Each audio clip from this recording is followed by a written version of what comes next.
दिल्ली में हुई हरियाणा कांग्रेस की बैठक, नहीं पहुंचे शैलजा रणदीप। 5 में से 1 सांसद पहुंचे दिल्ली। मंच पर बैठने की जुगत में रहे दीपेंद्र हुड्डा। संगठन को बेताब कांग्रेसियों को हरियाणा प्रभारी ने 40 दिन का दिया टास्क। दिल्ली की बैठक में संविधान बचाने की मुहिम लेकर लौटे कांग्रेसी और प्रतिपक्ष नेता बनाए जाने को लेकर हुड्डा के चहेतों की गुहार को अनसुना कर गए हरियाणा प्रभारी।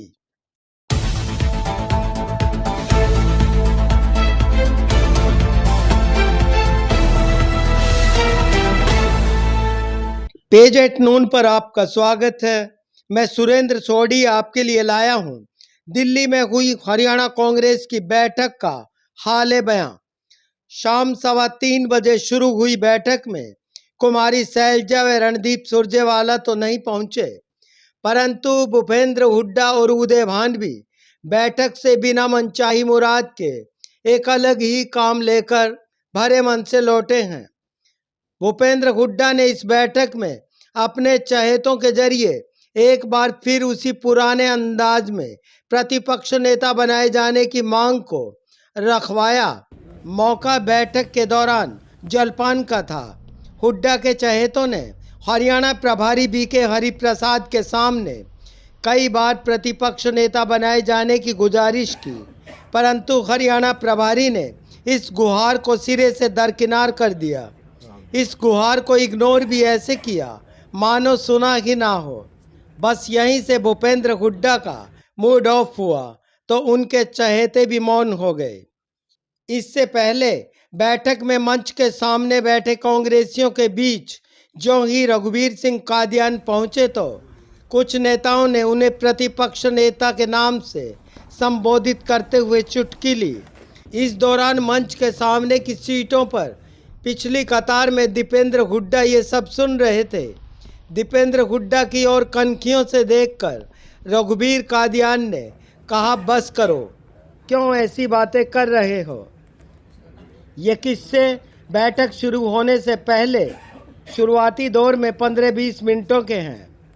इसी दौरान जब दिल्ली के इंदिरा भवन में दीपेंद्र हुड्डा मंच के सामने दीर्घा की ओर बढ़े तो वे आगे की कतार में सीट तलाशते रहे।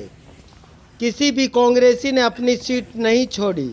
इस पर दीपेंद्र हुड्डा पिछली कतार में बैठ गए, परंतु जो ही प्रदेशाध्यक्ष उदय भान मंच की ओर जाते दिखाई दिए तो उनके पीछे पीछे मंच पर जाकर विराजमान हो गए। बैठक शुरू हुई तो हरियाणा प्रभारी बीके हरिप्रसाद ने दीपेंद्र हुड्डा को अपने संबोधन में शामिल भी नहीं किया। अब बात करते हैं बैठक के मसौदे की।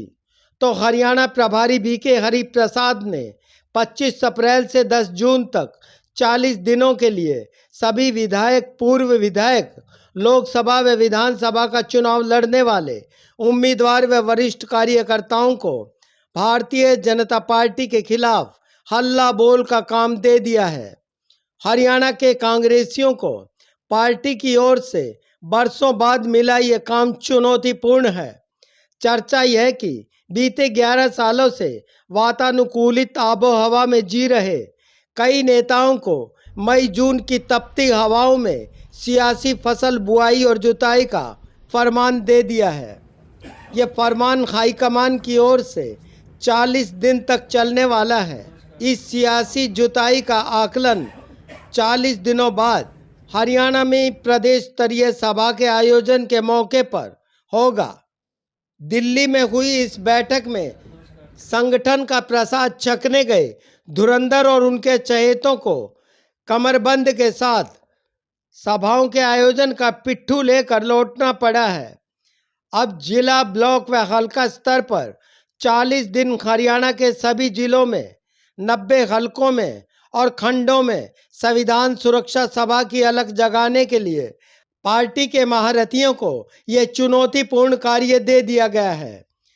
सूत्र बताते हैं कि 40 दिन की इस मुहिम को सफल बनाने, मेहनत करने और जन जन तक संपर्क की मुहिम में ढिलाई बरतने वालों को आने वाले दिनों में भारी सियासी नुकसान उठाना पड़ सकता है।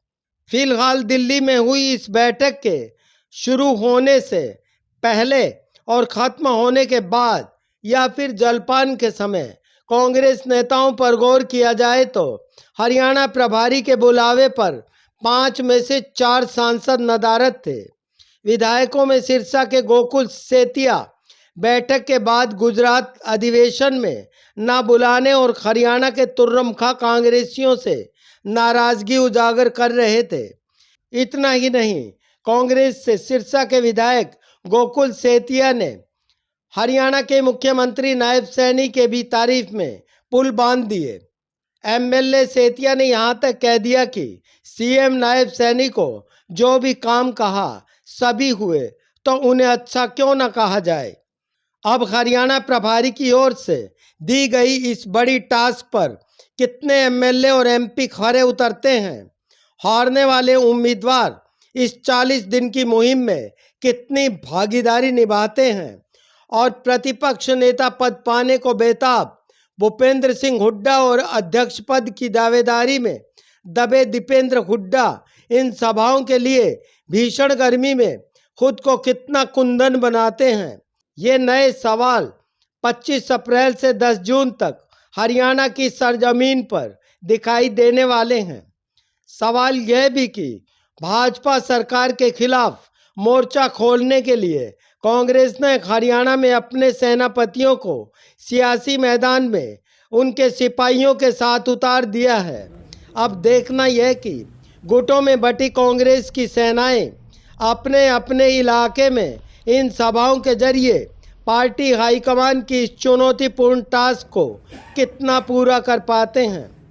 फिलहाल हरियाणा में कांग्रेस संविधान बचाओ मुहिम, सोनिया गांधी राहुल गांधी के खिलाफ ईडी का इस्तेमाल, कांग्रेस देश की आज़ादी में अपने योगदान व आरएसएस की भूमिका जैसे मुद्दों को लेकर मैदान में उतरने वाली है। एक और भाजपा के भीतर कई राज्यों के अध्यक्ष और राष्ट्रीय अध्यक्ष को लेकर बड़ी हलचल है, तो दूसरी ओर कांग्रेस में गुजरात, मध्य प्रदेश, राजस्थान व हरियाणा में संगठन का इंतजार है। ऐसे में राहुल गांधी की देश भर में 500 सभाएं और हरियाणा में 40 दिन की अनेक सभाओं के जरिए भाजपा पर हमले के बारे में आप क्या सोचते हैं? आप अपनी राय कमेंट बॉक्स में ज़रूर साझा कीजिएगा। Page at noon channel subscribe नहीं किया है तो कृपया ज़रूर करें। शुक्रिया।